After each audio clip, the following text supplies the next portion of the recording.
திருச்சிற்றம்பலம் தில்லையம்பலம். அருள்தரும் தேவகிரி அம்மையுடன் அமர் பிரசன்ன நஞ்சுண்டேஸ்வர சுவாமி திருவடிகள் போற்றி போற்றி. 63 நாயன்மார்கள் திருவடிகள் போற்றி போற்றி. நால்வர் பெருமக்கள் திருவடிகள் போற்றி. நானாசிரியர் பெருமக்கள் திருவடிகள் போற்றி. சிவா திருச்சிற்றம்பலம். சுவாமி ஒன்று அவன்தானே, இரண்டு அவன் இன்னருள் நின்றான், மூன்றினுள் நான்கு உணர்ந்தான், ஐந்து வென்றான் என்று இன்று 12வது நாளாக ஐந்து வென்றான் என்ற தலைப்பை நாம் சிந்தித்து கொண்டிருக்கிறோம். அந்த ஐந்து சுவாமி சுவாமி எதை வென்றார்? 5 கருவிகளை வென்றார். 5 கருவிகள் மெய், வாய், கண், மூக்கு, செவியாகும். மெய், வாய், கண், மூக்கு, செவி இவை 5ம் சுவாமி வென்றார்.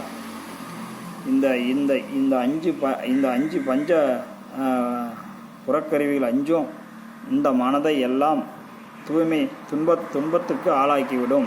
இந்த 5 கருவி நம்ம சொல்ல பேசி எப்போதுமே கேட்காது. அது கேட்பார பேச்சை கேட்டு நம்மளை உடலை திசை வேறு திசையில் மாற்றிக்கொள்ளும். நாம் சைவ நெறியில் இல்லாமல் பிற நிலைக்கு இந்த மனதை கொண்டு செல்வதற்கு இந்த 5 பேர் நமக்கு இந்த மனதை கெடுப்பதற்கு 5 பேர் துணையாக நிற்கிறாங்க.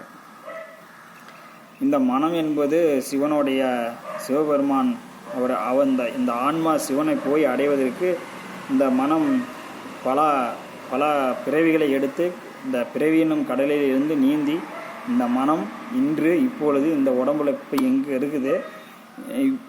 இதை கெடுப்பதற்காக நம்மளுடைய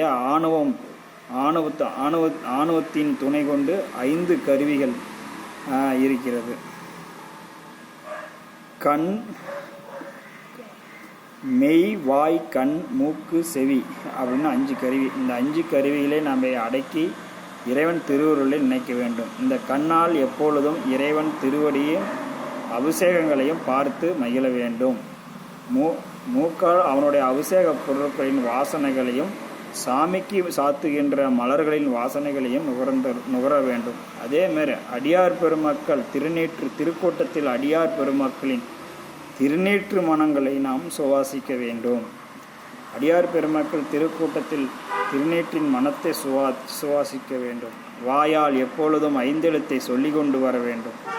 எந்த சூழ்நிலையிலையும் நமச்சிவாயம், சிவாய நம, திருச்சிற்றம்பலம், தில்லையம்பலம் அவருடைய திருநாமங்களை எப்பொழுதும் வாயால் சொல்லி கொண்டு வர வேண்டும். அதே மாதிரி திருப்பதிகங்களை நாம் பாடி வர வேண்டும். பதிகங்களை தயவு செய்து மனப்பாடம் செய்து வாருங்கள். தினம் ஒரு பதிகம், வாரம் ஒரு பதிகம் மனப்பாடம் பண்ணி சுவாமிகிட்ட ஒப்பிங்க. அது உங்களை பாதுகாக்கும். செவிகளில் எப்பொழுதும் சிவ செய்திகளை மட்டும் கேட்க வேண்டும். சிவபெருமானுடைய செய்திகள். சுவாமிக்கு இங்கே இன்னைக்கு உழவார்பணி நடக்குது, சுவாமிக்கு இங்கே திருவிழா நடக்குது, சுவாமிக்கு திருமுறைகளை காதால் கேட்பது. எம்பளால் படிக்க தெரியல, உச்சரிக்க தெரியல, நமக்கு சரியாக மனப்பாடம் செய்வதற்கான ஆற்றல் திருவுருள் நம்மக்கிட்ட இல்லைனாலும் பரவாயில்ல. சுவாமி நம்ம எடப்பாடி நஞ்சுண்டேஸ்வர் திருக்கோயிலில் உச்சகால பூஜையில் அடியார் பெருமக்கள் 11:30 மணிலேருந்து ஒரு 3/4 மணி நேரம் கருமுதல் திருவரை அப்படின்னு நூல்களில் இருந்து பதிகங்களை சிறப்பாக பாடுகிறார்கள். அதை நீங்கள் சென்று காதால் கேட்கலாம். மிக அற்புதமாக பாடி வருகிறார்கள். இப்போதெல்லாம் நமது நஞ்சுண்டேஸ்வர் திருக்கோயிலில் உச்சகால பூஜையில் சராசரியாக தினசரி 100 அன்பர்களுக்கு மேலே வராங்க. கூட்டம் இப்போ அன்பர்கள் நிறையா வர ஆரம்பிச்சுக்கிட்டாங்க. நாம் அப்பொழுது கண்களால் அந்த சுவாமியோடைய அவசியங்களை பார்க்க வேண்டும். அதை மனதால் நாம் சிவபூஜை செய்து வர வேண்டும். மனதிலும் பூஜை செய்து வர வேண்டும். இப்படி இந்த 5 பஞ்ச கருவியில் தான் நம்மளுடைய ஆன்மாவை கெடுக்கக்கூடியது. அதை தெரிந்து கொண்டு சுவாமி தான் 5 வென்று விட்டார். நாம் அடியாராகி அவருடைய அடியாரும் நாமளும் 5 வென்று இறைவன் திருவடியை சேர வேண்டும். 5 வெல்வதற்கு நாம் திருமுறைகள் நமக்கு கவசமாக இருக்கிறது. திருமுறைகளை நாம் விட்டு எங்கும் செல்லக்கூடாது. திருமுறைகளை நாம் இருக்க பற்றி கொள்ள வேண்டும். நமது வாழ்நாள் முழுவதையும் திருமுறையை சார்ந்து வாழ வேண்டும். எந்த நேரம் எடுத்தாலும் மனம் கவலையாக இருக்கும் பொழுது திருமுறை பதிகங்களை எடுத்து நாம் படித்து வர வேண்டும். பொதுமக்களுக்கு திருமுறை சார்ந்த புத்தகங்களை வாங்கி தர வேண்டும். மாதம் தங்கள் பிறந்த நாள் அன்று இந்த நூற்களை அன்பர்களுக்கு இலவசமாக வழங்கி வர வேண்டும். ஒரு நூல் 70 ரூபா வருது. யாரோ அன்பர்களுக்கு வாங்கி தருங்க. அவங்க அதை படிக்க சொல்லுங்கள். அவங்க திருக்கோயிலுக்கு வருவாங்க. அவங்க வாழ்க்கையில் திருவருள் நெறி அவங்களுக்கு கிடைக்கும். அது நமக்கும் அதனுடைய புண்ணிய பலன்கள் நமக்கும் கிடைக்கும். இது மாதிரி நீங்கள் செய்து வர வேண்டும். அன்பர்கள் எப்பொழுதும் இந்த வென்றான் 5 வென்றான் என்ற நிலையில் சுவாமி நிற்கிறாரு. அவர் வென்று நிற்கிறாரு. நாம் அவரை இந்த 5ஐயும் நாம் அடக்கினால்தான், இல்லைன்னா 5ஐயும் நம்ம வென்றால்தான் இறைவன் திருவடியை போய் சேர முடியும். அதனால தான் சுவாமி 5 வென்று இருக்கிறாரு. இந்த ஆன்மா இந்த 5 நிலையை கடக்கணும். இந்த 5ஐ இந்த பிரபஞ்சத்தில் இருக்கிற விஷயங்கள் எல்லாம் மனம் போகாமல், மனம் எப்பொழுதும் அது நிலையற்றது. எது நம்மளுடைய இந்த உலகத்தில் இருக்கிறது அத்தனையுமே நிலையற்றது. நிலையான பொருள் எதுன்னு உணர்ந்து நமது ஆன்மாவை இறைவன் திருவருளில் நினைக்க, திருவருள் கிடைக்க நாம் எப்பொழுதும் இறைச்சிந்தனையாகவே இந்த மனதை கண்காணித்து கொண்டு இருக்க வேண்டும். இந்த 5ம் சிறு குழந்தைகள் மாதிரி இருக்கும். அது எப்பொழுதும் ஒரு சின்ன குழந்தை வீட்டில் நம்ம வளர்த்திட்டு இருக்கும்போது அதுக்கு தெரியாது, ரோட்டுக்கு போயிடும்.